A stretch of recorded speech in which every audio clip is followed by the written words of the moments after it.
básicamente se considera efectos opioides, o sea, los derivados del opio.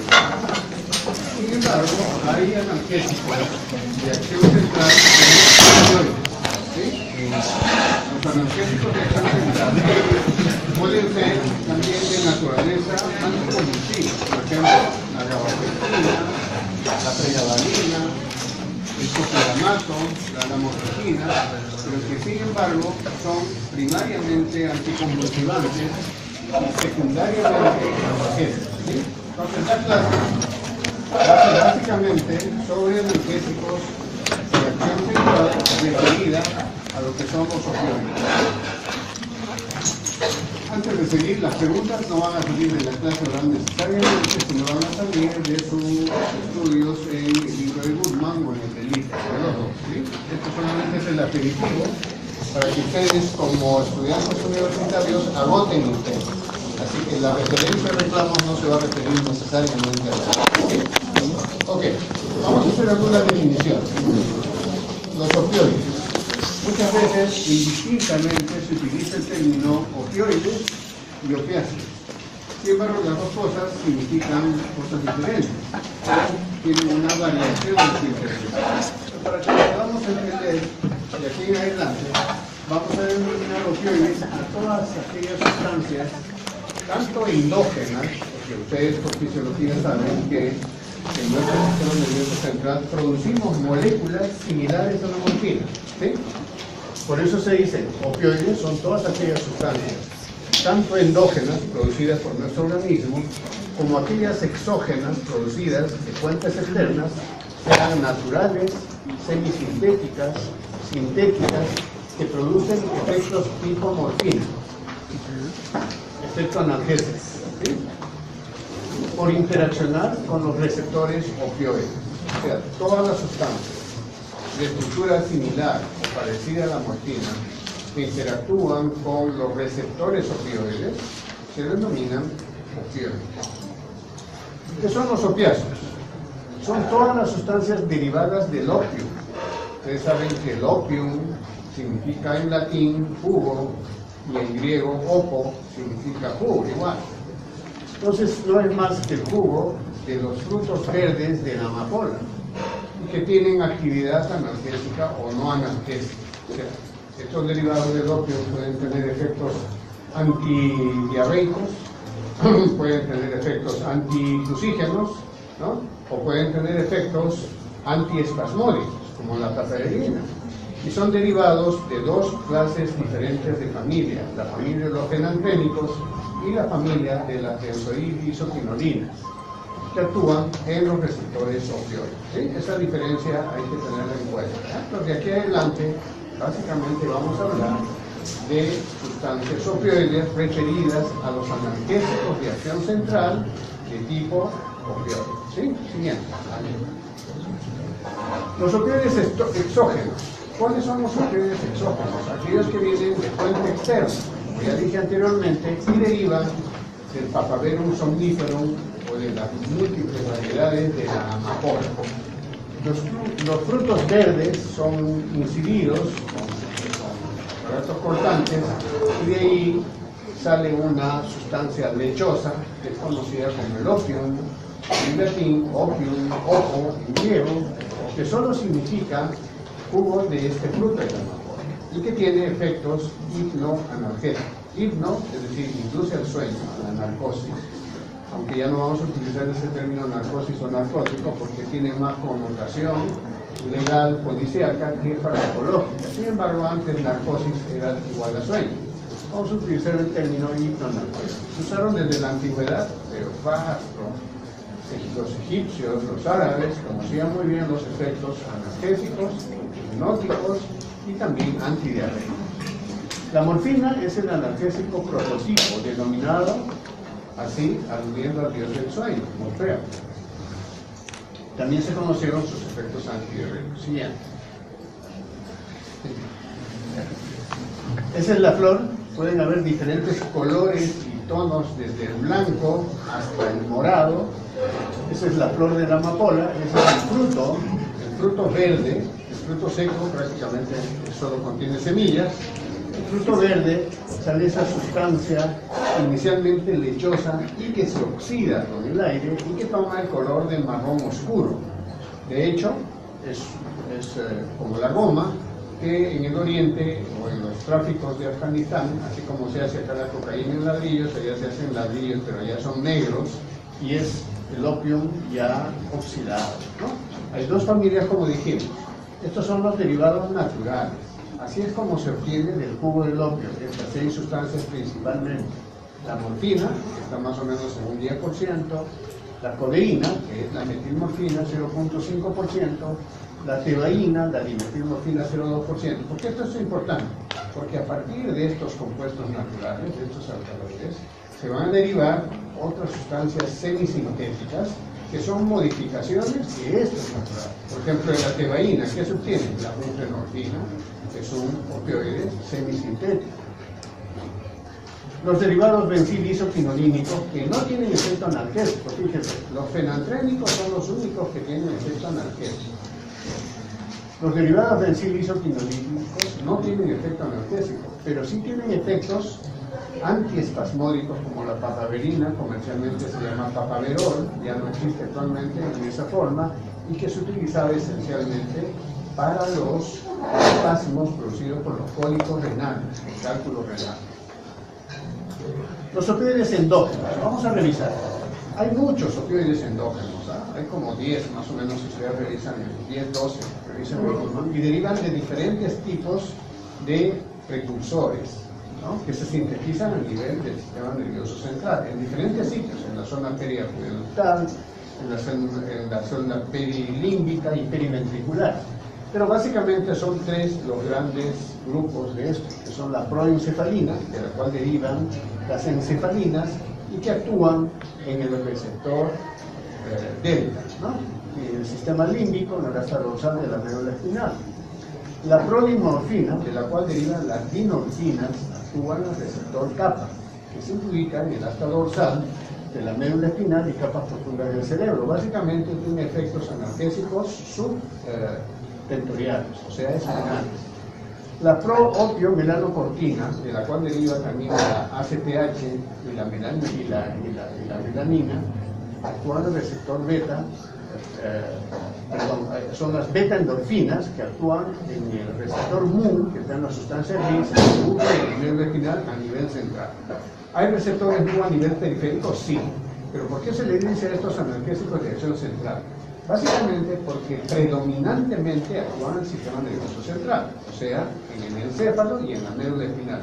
Sin embargo, hay receptores mu en la mucosa intestinal que tienen diferentes efectos y receptores mu periféricos, de forma tal de que la acción central es un mito, tienen acción central predominantemente, es cierto, pero también acción periférica.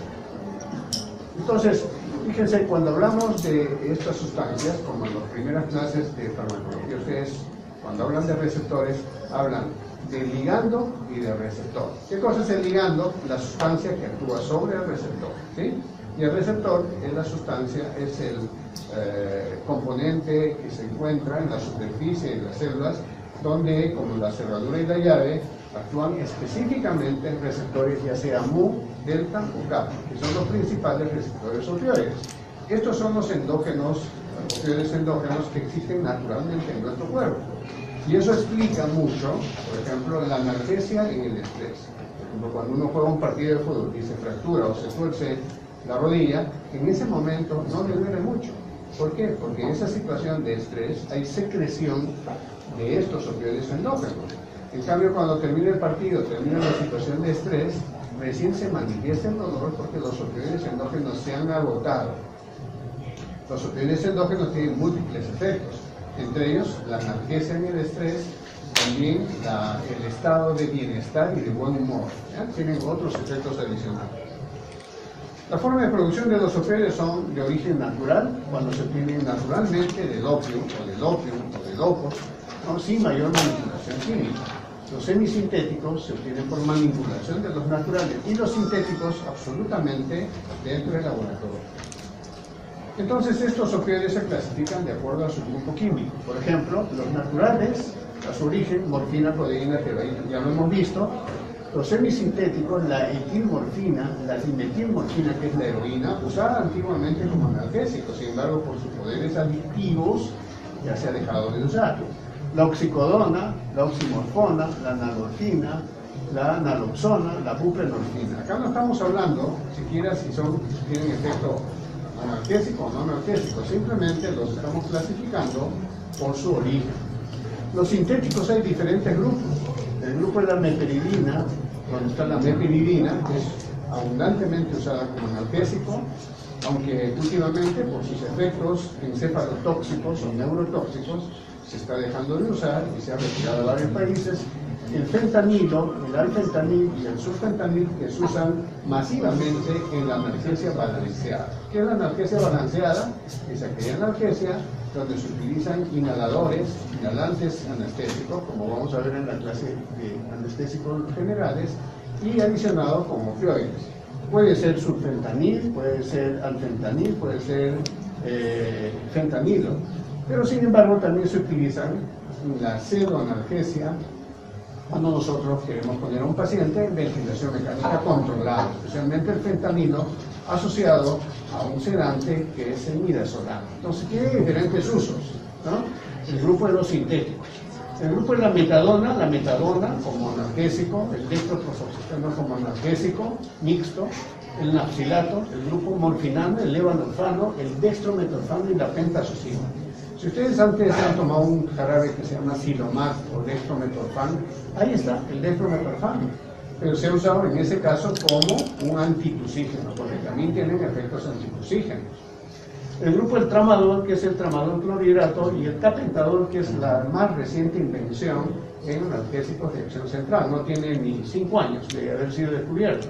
Y el tramadol 30 años antes, o sea, el último analgésico de acción central de tipo opioide ha sido descubierto hace más o menos unos 7-8 años, o puesto en el mercado, mejor dicho, hace unos 5 años, y el tramadol clorhidrato, que es el más usado en todo el mundo, de todos estos opioides que ustedes ven acá, el tramadol es el analgésico de acción central más usado en todo el mundo, ¿no? Estamos hablando de los analgésicos de acción central, no estoy hablando de los antiinflamatorios no esteroides, ¿no? Mecanismo de acción. ¿Cuál es el mecanismo de acción? Estos ligandos, pues estas sustancias químicas, se ligan a los receptores opioides. ¿Cuáles son? El sistema Mu, delta, kappa. Hay otros receptores opioides, ¿no? El de las orfaninas, el del sigma, etc. Pero básicamente estos actúan en los opioides, en los receptores opioides Mu, delta y kappa. De acuerdo a su acción en estos receptores, pueden ser agonistas, agonistas, o sea, mixtos, ¿no? Y antagonistas puros, ¿no? Entonces, repito, su acción sobre los receptores pueden ser de estas siguientes clases. Pueden ser agonistas, o sea, producen un efecto farmacológico. Antagonistas, se oponen a ese efecto farmacológico de los agonistas. Agonistas, antagonistas, tienen los dos efectos predominando el efecto agonista. Y los antagonistas puros, que son, por ejemplo, la naloxona. Pero en esta clasificación hay algunas variantes. Por ejemplo, los agonistas pueden ser agonistas puros, como la morfina, el tramadol, y agonistas parciales, como la buprenorfina, ¿no? Además de esa acción opioide, recuerden, cuando una sustancia actúa en los receptores opioides Mu, delta, kappa, decimos que esta sustancia es un opioide, como decimos en la definición. Llámese como se llama. La sustancia XZ, decimos, es un opioide, estamos asumiendo que su mecanismo de acción es sobre los receptores Mu, delta, kappa, ¿sí? Pero hay otra acción que no actúa sobre estos receptores Mu, delta, kappa. Entonces, alguno de los componentes de esta familia tiene una acción, además de su acción opioide, una acción no opioide, de tipo analgésico. Y esa es la inhibición de la recaptación de noradrenalina y serotonina en el haz descendente inhibitorio del dolor en la médula espinal. Ustedes ya han llevado el curso de neurología, ¿sí? Entonces saben que en la médula hay diferentes tractos nerviosos motores y sensitivos, y uno de ellos es el circuito que lleva el dolor desde la periferia, con la primera neurona aferente, hasta la médula espinal, donde se conecta con la segunda neurona, y luego sube a los niveles superiores mediante los tractos espinotalámico o espinocortical, ¿sí? En el tronco nervioso bajan dos subsistemas, uno que es monoaminérgico, mediado por la noradrenalina y la serotonina, y otro que es encefalinérgico, para conectarse con el encuentro de la primera y la segunda neurona en la médula espinal y modular el dolor, o sea, bajar la intensidad, ¿sí? Eso es anatomía. Entonces, la otra acción no opioide de alguna de estas sustancias, no de todas, es la inhibición de la noradrenalina y la serotonina, que actúan en sus receptores específicos, que no son ni el mu ni el del. Por ejemplo, el tramadol tiene un 40% de acción opioide, es decir, en los receptores mu delta kappa, y casi un 60-70% de acción no opioide bajo este mecanismo, ¿no? En cambio, el tapentadol es más efectivo, actúa en los receptores opioides, pero solo actúa en la inhibición de la recaptación de la norepinefrina. Distingan entre tramadol, que actúa inhibiendo la recaptación de noradrenalina y serotonina, de los dos monoaminas, y tapentadol solo en la inhibición de la norepinefrina en la médula espinal, en el descendente inhibitorio del dolor. Eso hace el conjunto de su acción analgésica de estas dos sustancias que se distinguen de las otras, morfina, buprenorfina, que solo actúan en los receptores mu, delta y kappa, ¿sí? ¿Cuál es el mecanismo de acción intrínseco o intracelular?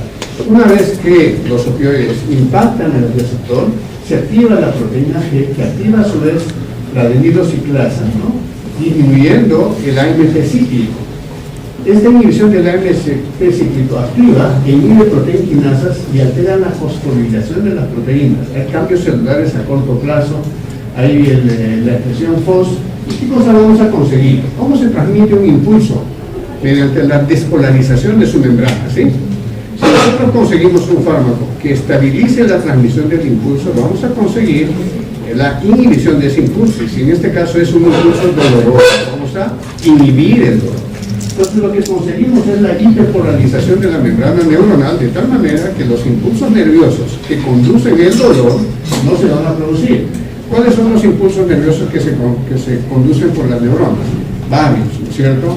El impulso nervioso transmitido por las neuronas de tipo C, fibras de tipo C, y las fibras de tipo A delta, desde la periferia hasta la segunda neurona en la médula espinal. Entonces, cuando se bloquea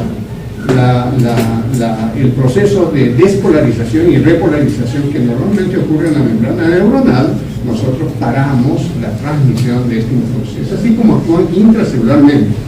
Mecanismo de acción entonces en los receptores opioides, y el mecanismo de intracelular está orientado a hiperpolarizar la membrana neuronal de tal forma de que no se transmita el impulso nervioso. Esos son los receptores principales que están en el sistema nervioso central. Repito, el sistema nervioso central está compuesto por todo lo que está dentro del cráneo y por todo lo que está dentro de la columna vertebral.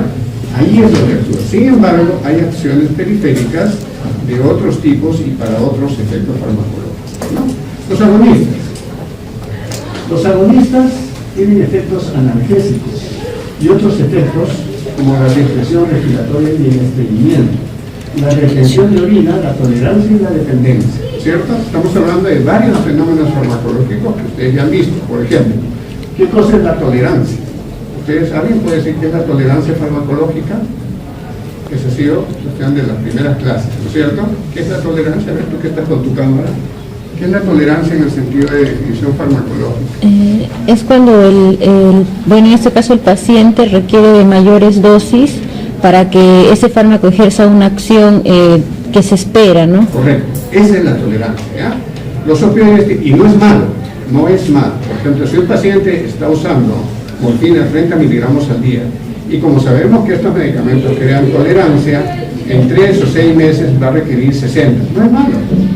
En 8 o 9 meses va a requerir 100, en un año 200 miligramos al día, para conseguir el mismo efecto analgésico. Eso no es malo, eso es un fenómeno farmacológico simplemente, y requiere de más dosis. Pero fíjense, hay que distinguir también a qué paciente le damos opioides, y la dosis se gradúa en función de que si es un paciente naïf o es un paciente ya usuario de opioides anteriormente.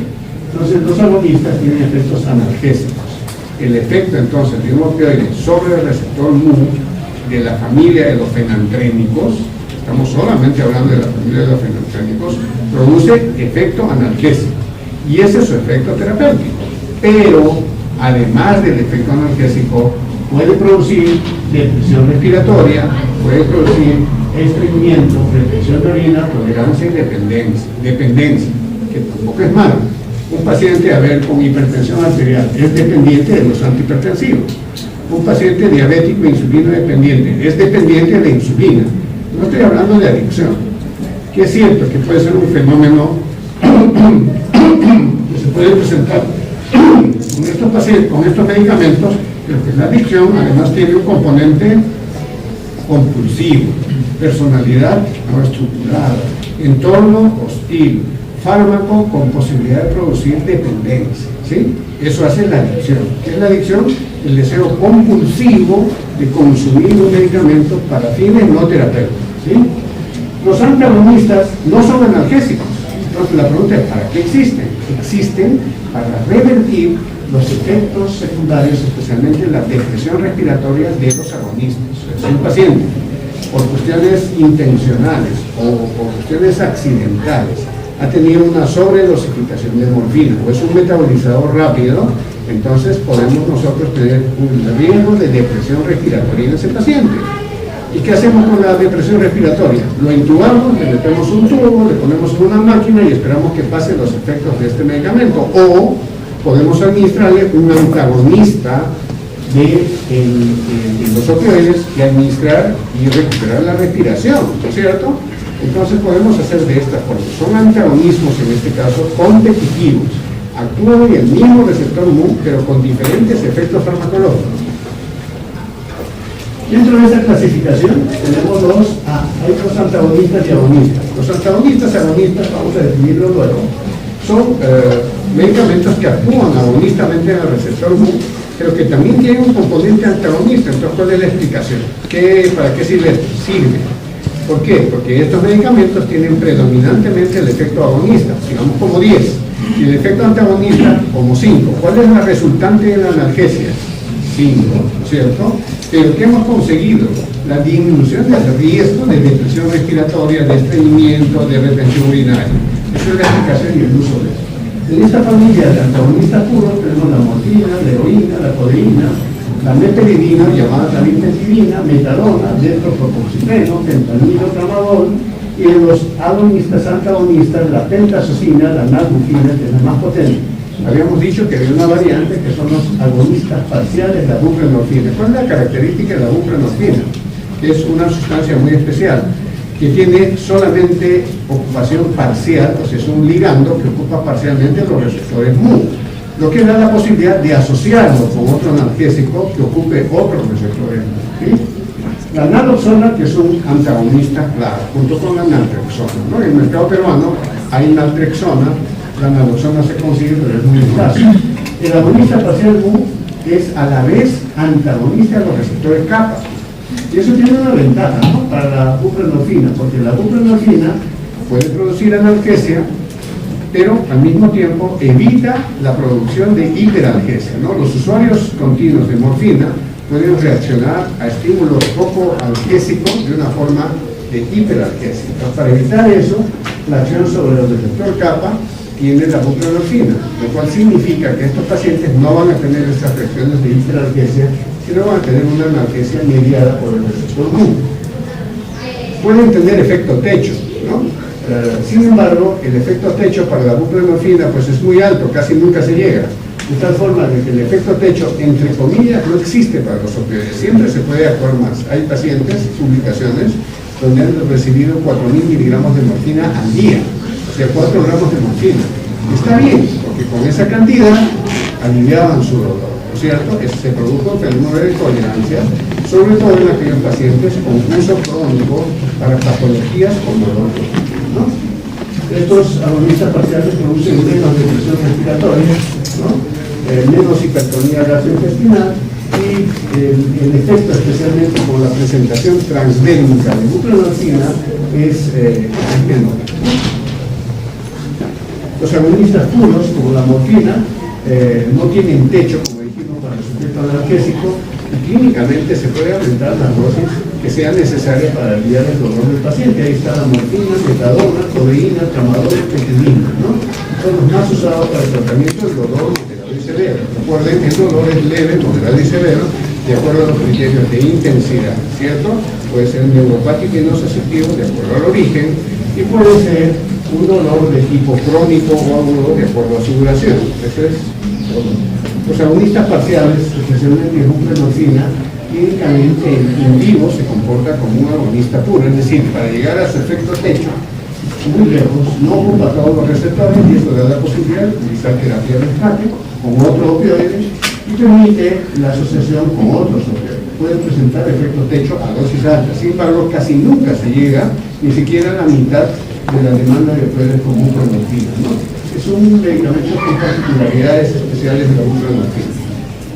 Si los agonistas antagonistas tienen efecto techo para la analgesia o son neutrales, ¿no? Incluyen la pentazocina y la lamivudina, ¿no? La pentazocina en nuestro país se conoce como Sosegón o Talwin, ¿no? El efecto analgésico es predominante porque ya lo hemos dicho, si un efecto analgésico tiene 10, el efecto antagonista tiene 5, la resultante analgésica es 5. No puede haber un agonista antagonista que tenga 5 y 5, porque si no se anulan los efectos analgésicos, y lo que queremos de ellos es el efecto analgésico, ¿cierto? Resulta que los antagonistas reducen los efectos secundarios como el estreñimiento. Su uso está limitado, sin embargo, por efectos secundarios tipo náuseas y el riesgo de hipertensión. Antagonistas puros, como la naloxona, especialmente, tienen afinidad por los mismos receptores, especialmente el MUM, para conseguir eludir, limitar o antagonizar la depresión respiratoria que causan los opioides. El único efecto terapéutico de la naloxona y la naltrexona, pero no el único, es el antagonismo de la depresión respiratoria causada por los opioides. En el caso de la naltrexona, es un medicamento muy particular que está en el mercado, se llama Nalerona, y que sirve básicamente para el tratamiento de los dependientes a morfínicos y de los dependientes al alcohol, porque tiene una particularidad, tiene un efecto anti-craving muy fuerte para tratar las adicciones, ¿no? El craving es el deseo compulsivo de consumir drogas, ¿no? ¿Cuáles son las propiedades benéficas? Los efectos analgésicos, obviamente, el efecto antitusivo. La codeína es el más poderoso antitusígeno a nivel del sistema nervioso central. De hecho, hay muchos nombres comerciales en el mercado peruano, ¿no? Se usan en todo el mundo. A partir de los 12-13 años, por el riesgo de depresión respiratoria, no se usa en los niños menores, ¿no? De 12-13 años para arriba se usa Coditron, Coditron expectorante, Richergan, etcétera, ¿no? Hay Bunhat, etcétera, hay codeína como antitusígenos. No se está utilizando en ese caso, ¿no? Dosis de 30 miligramos por dosis máximo, ¿no? Pero también la codeína se puede usar como analgésico. A partir de 100 miligramos tiene un efecto analgésico, ¿no? Disminuye el grado notable en las contracciones propulsoras y aumenta el tono del esfínter anal. ¿Alguna vez ustedes han usado un antidiarreico? ¿Sí? ¿Puede darme el nombre de alguno de ustedes? Loperamida, Motilium, Imodium. ¿Cuál? Tienen el difenoxilato y la loperamida, que son opioides, derivados opioides, que actúan disminuyendo la peristaltina intestinal y produciendo la contracción del esfínter anal. Pero eso no lo hace que el organismo deje de perder líquidos, se abre un tercer espacio. O sea, ¿para qué se usan estos antidiarreicos que son derivados opioides? Solamente para un tema de emergencia, 1 o 2 días. Pero al mismo tiempo, el tratamiento de la deshidratación y la diarrea es rehidratación oral, ¿no es cierto? También tiene efectos no benéficos. Estamos hablando, fíjense, solamente de los efectos principales, ¿sí? Pero sin embargo, por ejemplo, un efecto benéfico puede ser el uso de la morfina en el tratamiento de la crisis de cianosis de la tetralogía de Fallot en un niño menor de 3 meses. Entonces, fíjense cómo es que la morfina puede usarse en un niño tan pequeño de 3 meses para fines no analgésicos, sino simplemente para tratar el ataque de cianosis de un paciente con una malformación congénita severa como la tetralogía de Fallot. Entonces, hay usos de estos medicamentos para determinadas cosas que no son analgésicos. En el infarto miocardio se puede utilizar para aliviar el dolor, pero también para la disminución del consumo de oxígeno por miocardio. Entonces, estos usos son diferentes a los usos de tipo analgésico, el uso como antidiarreico, el uso como antiataque de crisis de cianosis en la cefalopatía, el uso como disminución de oxígeno en el infarto miocardio. Son usos no analgésicos útiles. En los no benéficos tenemos pues la depresión respiratoria, que está relacionada a la dosis, ¿ya? A la dosis, básicamente. Hipotensión arterial, náuseas, vómitos. En el caso de las náuseas y los vómitos es una reacción aparatosa que se presenta entre 4 y 12% de los pacientes. Sin embargo, es la que más asusta al médico. Y cuando habla de opioides, todo el mundo dice, qué miedo, adicción. Eso es un mito. Hay que usarlos cuando hay necesidad de usarlos, ¿no es cierto? Pero el popular de la gente dice heroína, opio, adicción, y se hace un mundo en la cabeza. Los reportes de adicción, especialmente para tramadol y tapentadol, que se usan masivamente, son mínimos, ¿no? Ahora, que si, como está ocurriendo ahora en Estados Unidos, que utilizan el fentanilo en vez de la heroína, es un fentanilo que viene por tráfico, viene de la China y se vende clandestinamente en Estados Unidos, para fines no analgésicos, ¿no? Y la persona proclive es Michael Jackson y los otros que se han muerto, usan grandes cantidades de esto, pero esos no son los usos terapéuticos, ¿ya? La mayor parte de estos medicamentos se hacen receta triple. Saben ustedes que hay una receta simple, una receta retenida y una receta triple que es controlada por las autoridades. Entonces, excepto tramadol y tapentadol, se hace en receta triple. Tramadol y tapentadol son de receta libre prácticamente, ¿no? Miosis, excepto tramadol, constipación, casi todos, farmacodependencia y tolerancia, ¿no? Entonces, lo más aparatoso es las náuseas y los vómitos. Fíjense, los antiinflamatorios se usan masivamente, pero matan más gente que los opioides, por úlcera gástrica y perforación gastrointestinal, ¿no? Estos son los efectos de cada uno de los receptores. El receptor MU, básicamente analgesia supraespinal y espinal, ¿no? Incluso periférica, ¿no? Efecto antitusígeno, ya lo comentamos, rigidez torácica, eso se llama tórax isleño, no se producen todos, eventualmente con el fentanilo, el estreñimiento y la dependencia, ¿no? Los receptores MU pueden también producir efectos de contracción del esfínter de Oddi, y eso para los pacientes con cólicos renal de la vesícula biliar, que son muy fuertes y que se usan esto, tener cuidado en no utilizar morfina u otros opioides, excepto tramadol, que no produce contracción del esfínter de Oddi, ¿no? El receptor kappa, básicamente analgesia espinal, sedación, disforia. Disforia es el estado de falsa alegría, de simulación de una alegría que no existe, de una sobreexcitación. El delta, que produce analgesia inducida por el estrés, que se parece mucho a la acción de los opioides endógenos, ¿no? Y a la modulación de los efectos mediados por receptor MU. Y el sigma, como otros, tiene otros efectos que modulan a los receptores MU delta kappa, pero que sin embargo, a diferencia del receptor MU, el sigma puede dar taquicardia, a diferencia del MU, que puede dar depresión también cardíaca, ¿sí? Y también da midriasis. Opioides, ¿cuál es la farmacocinética? Estos se absorben por todas las vías, ¿verdad? Por vía rectal, por vía oral, por vía intravenosa, hasta por vía inhalatoria, y por vía transdérmica. Un parche, ustedes saben que se pone un parche no para que actúe en el lugar donde se pone el parche, sino para que la piel sirva de vía para entrar a la circulación e ir a los receptores opioides y no el uso central. Caso fentanilo, nombre durollésico, buprenorfina, nombre claro, ¿no? Vía transdérmica. ¿Qué conseguimos con eso? Evitar el primer paso hepático y que pase directamente a la sangre, ¿no? Se distribuyen básicamente en todo el organismo con una virtud: se ligan poco a las proteínas, a la albúmina, 20-30% de ligación proteica, que hace que puedan asociarse con otros fármacos o las posibilidades de interacciones farmacológicas sean más claras. Si nosotros asociamos esto con un benzodiazepínico, que es un depresor del sistema nervioso central, más un opioide, que es un depresor del sistema nervioso, que vamos a conseguir aceleración de los efectos de depresión cardiorrespiratoria, ¿no? Se elimina predominantemente la mayoría por filtración glomerular, no se metaboliza por neutralización en el hígado y se elimina por riñón, excepto la buprenorfina. Se metaboliza en el hígado y se elimina por la mayor parte por la bilis. Por eso es que la buprenorfina es buena para aquellos pacientes que tienen insuficiencia renal. No así la morfina o el tramadol, que se eliminan por vía renal. Claro, podemos ajustar la dosis, ampliar el intervalo, disminuir la dosis para, de acuerdo a las cifras de creatinina, podamos nosotros manejar la farmacocinética de acuerdo a los indicadores de depuración de creatinina. Pero en términos generales, si uno tiene que elegir entre buprenorfina y morfina en un paciente renal que he hecho buprenorfina, porque la mayor parte se elimina por la vía, ¿sí? Esta es su clasificación de acuerdo a la vida media. Esto también da lugar a los intervalos. Por ejemplo, la morfina. La morfina lista ahí con el asterisco es la morfina de liberación no controlada, ¿ya? Porque hay dos clases de fármacos. Aquellos en donde se manejan con los excipientes, ya hablamos en las vías de administración y los vehículos, donde se asocian con ciertas sustancias para prolongar su acción.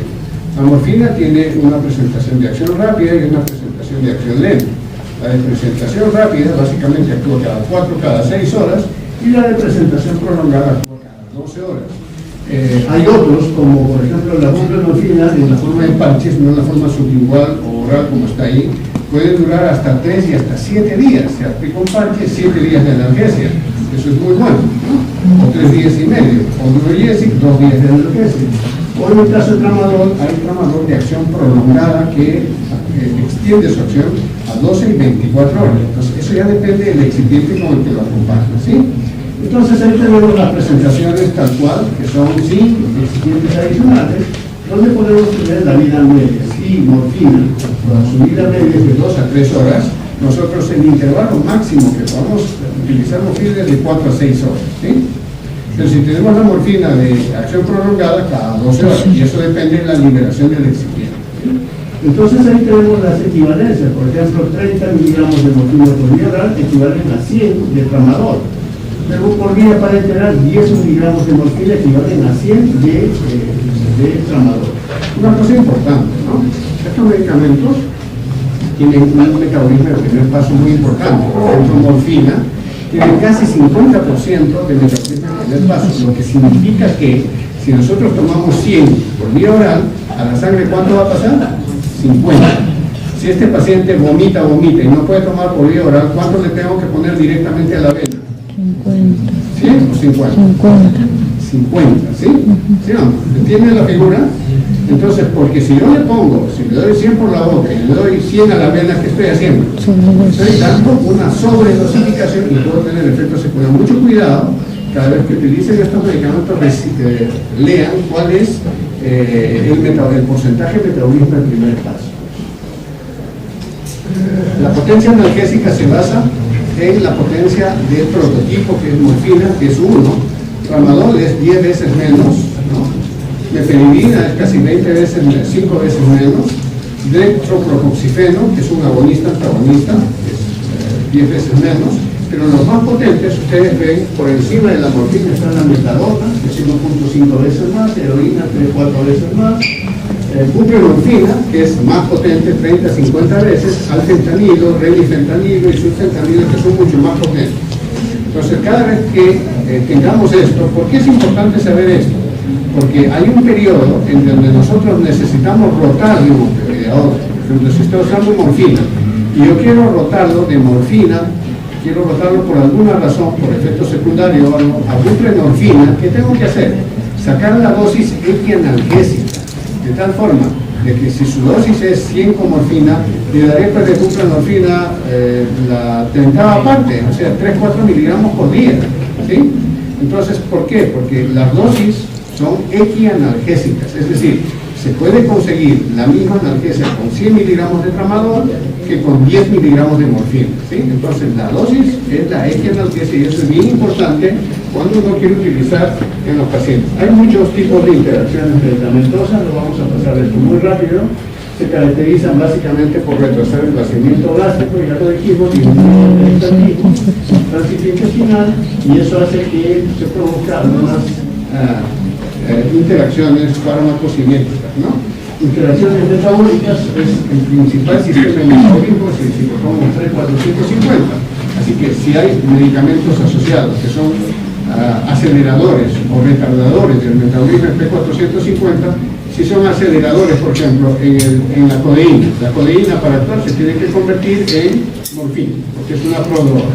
Si yo tomo codeína y va a mi hígado, los 100 miligramos, y estoy tomando con una sustancia aceleradora del metabolismo del primer paso de la codeína, ¿qué estoy haciendo? La estoy convirtiendo en morfina más rápidamente.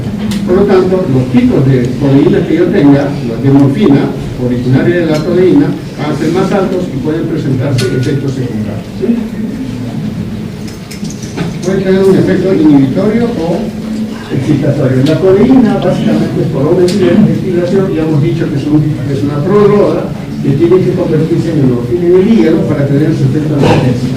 Pasa lo mismo con el tramador. El tramador tiene que convertirse en dimetiltramador en el hígado para hacer analgésico, es una prodroga. No pasa como el tapentador, que entra como tapentador y actúa como tal.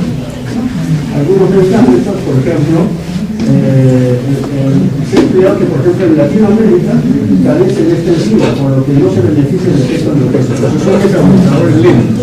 Los metabolizadores lentos no convierten a la codeína en morfina, por lo tanto el efecto analgésico disminuye.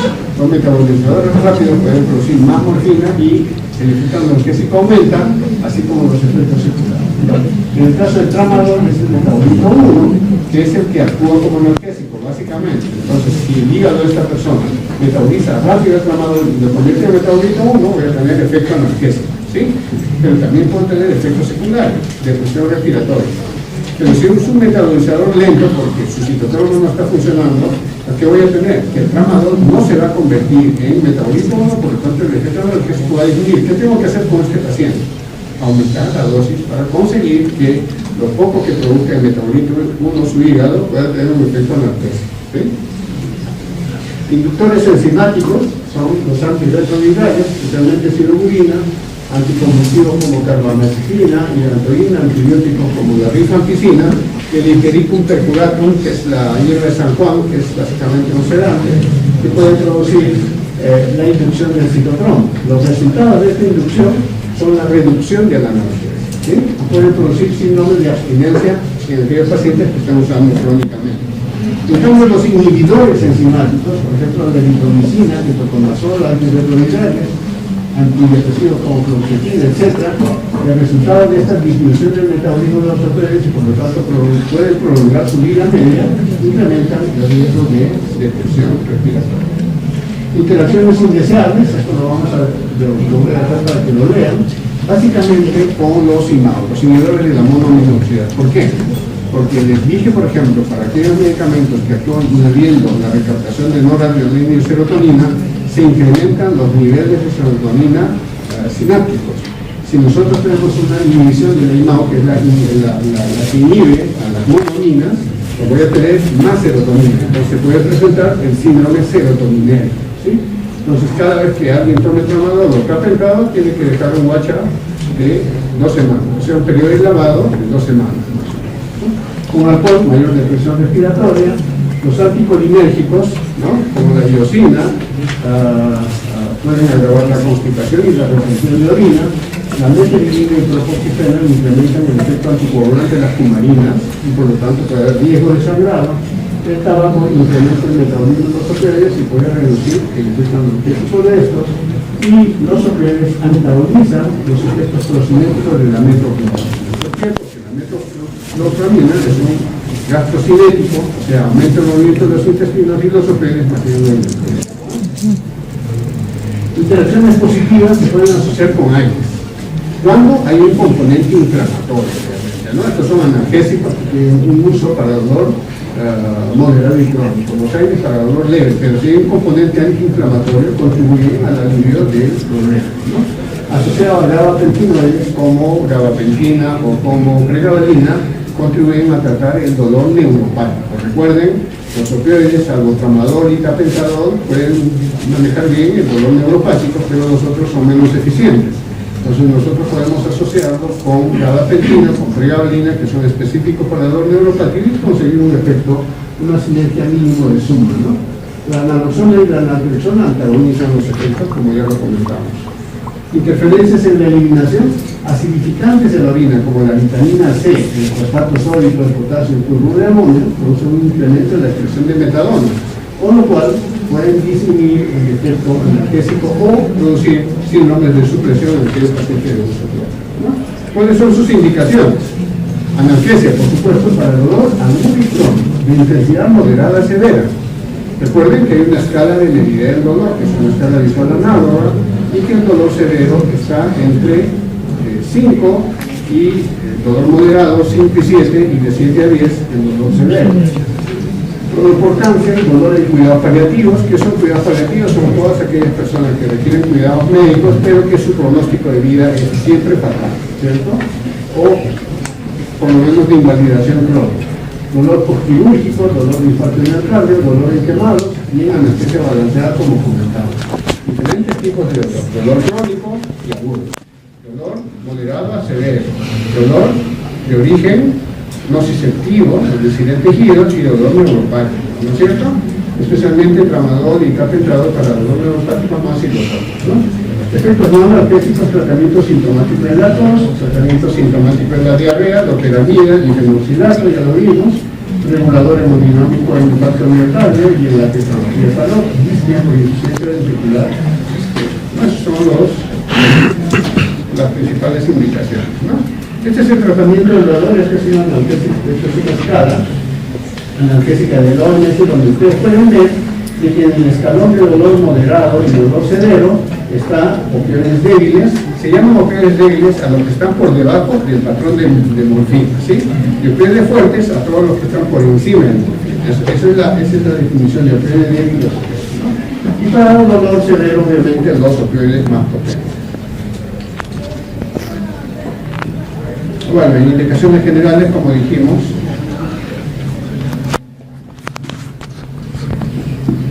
específicas, dolor postoperatorio en todas las especialidades, dolor causado por quemaduras de segundo y tercer grado. Aunque tienen que pensar que el de tercer grado ya no duele, ¿no es cierto? Es como el chanchito al palo, la piel está crocante, bueno, ya no tiene percepciones de dolor, ¿no es cierto? Dolor muscular, agudo, luxación extractiva, dolor de parto. Y el dolor de parto se puede usar, ¿ya? Pero tienen que hacerlo con extracción rápida del feto, porque puede producirse presión respiratoria del recién nacido si es que se han demorado y han permitido que a través de la placenta pasen a la circulación fetal, ¿no? Dolores odontológicos severos, ¿no? Dolores odontológicos severos. Realmente tramadol asociado para hacer eso. Indicaciones, bueno, esto ya lo hemos visto. Dolor crónico benigno se llama aquella enfermedad que no compromete la vida, pero que produce dolor por periodos mayores de 3 meses. Y dolor crónico maligno es aquel dolor crónico mayor de 3 meses y que siempre va a llevar a la muerte, generalmente asociado al cáncer, ¿no? Opioides, las dosis se obtienen en función del peso, ¿no? Hay dosis estándar, ¿ya? Pero por ejemplo, si un paciente es metabolizador rápido de codeína, yo tengo que graduar eso, pero esas ya son particularidades de la dosis que tienen que individualizarse. O sea, la mejor forma de dosificar un medicamento a un paciente, especialmente a los opioides, es individualizando la dosis. ¿Y cuál sería la forma común de individualizar? Aquella dosis que le alivia el dolor, la mínima dosis efectiva, ¿no? Y por el tiempo mínimo necesario, ¿cierto? Debe tomarse en cuenta el metabolismo del primer paso, ya lo hemos discutido eso ampliamente, la biodisponibilidad igualmente por la vía de administración. Por ejemplo, la mayor parte de los opioides son buenos por vía oral, son buenos por vía transdérmica, se pueden utilizar por vía rectal y hasta por vía transmucosa, en la boca, o por vía inhalatoria por el rabo bronquial.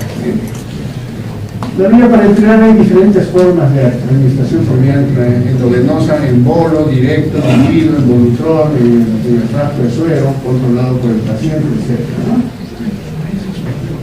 Los efectos adversos, ya dijimos, depresión respiratoria es el más resaltante efecto adverso. Esto no causa irritación del estómago, no causa gastritis, no causa úlcera gástrica. El vómito y las náuseas son por estímulo de la área postrema, que son controlables con cualquier antiemético, ondansetron, dimenhidrinato o metoclopropamida, ¿no? El estreñimiento, todo paciente que recibe opioides por alguna razón por tiempo prolongado tiene que comer dieta rica en fibra y a laxantes si es necesario, ¿no? Náuseas cólicas, como ya dije, la tolerancia no es un problema, la dependencia física y síndrome de abstinencia sí. Si ustedes quieren suspender los opioides a un paciente, tienen que hacerlo gradualmente. ¿Por qué hay síndrome de abstinencia? Porque se produce una relación de feedback negativo con nuestros opioides endógenos. Si nosotros tomamos opioides endógenos, la producción de opioides endógenos va a disminuir. Y si suspendo la administración de opioides exógenos, que voy a tener en mi cuerpo un déficit de los opioides endógenos que me ayudan a mantener mi fisiología, ¿cierto? Bueno, estas son las diferentes formas de administración: intramuscular, subcutánea, transdérmica, bolos indiluidos, infusión corta, continua, etc., ¿no? Las recomendaciones, ya dijimos, determinar la dosis individualizada y la vía parenteral, diferentes formas de administración. Las vías más innovadoras son las vías transdérmicas, ¿no? Que es básicamente para fentanilo y para buprenorfina. La vía sublingual es importante, pero para rescate, porque se absorbe muy rápido, porque esta zona es muy vascularizada. Si yo tengo un paciente en tratamiento con fentanilo, con buprenorfina de base, y si le produce una exacerbación del dolor por alguna razón, yo le administro una dosis de rescate de buprenorfina sublingual y sigo con mi tratamiento de base, ¿sí? Estas son las dosis, ¿no? Las dosis de 10-30 miligramos cada 3 o 4 horas con morfina de acción rápida, ¿no es cierto? Meteridina, igualmente están las dosis. En niños también se puede dar, especialmente tramadol, especialmente morfina. Meteridina prácticamente ya se ha dejado de usar. Lo que se está usando más en niños es tramadol actualmente. El fentanilo básicamente utilizado para pseudoanalgesia, o sea, respiración controlada, y para anestesia balanceada. Esto lo podemos encontrar también, porque es la de Bueno, ya hablamos de la vía transdérmica. La ventaja evita el metabolismo del primer paso y puede durar 48 o 96 horas. Y ha salido hace poco un parche de buprenorfina que dura 7 días.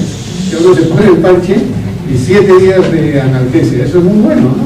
Además se cumple el tratamiento, porque entre tomar 3, si es morfina de acción corta, tomar 4 o 6 tabletas al día, a que me ponga un parche que me dura 7 días y me olvide, es bastante cómodo. ¿Por qué? Porque eso permite la farmacocinética. Las dosis de liberación del parche son periódicas, son de 10 o 20 microgramos hora. Entonces mi meseta, mi curva de absorción no va a ser en picos y valles, sino va a ser una curva más o menos que se mantenga dentro de la ventana terapéutica, de forma tal de que incluso evito los efectos secundarios, ¿no? Bien, esta es la clase de analgésicos de acción celular. ¿Ya? ¿Tienen alguna pregunta?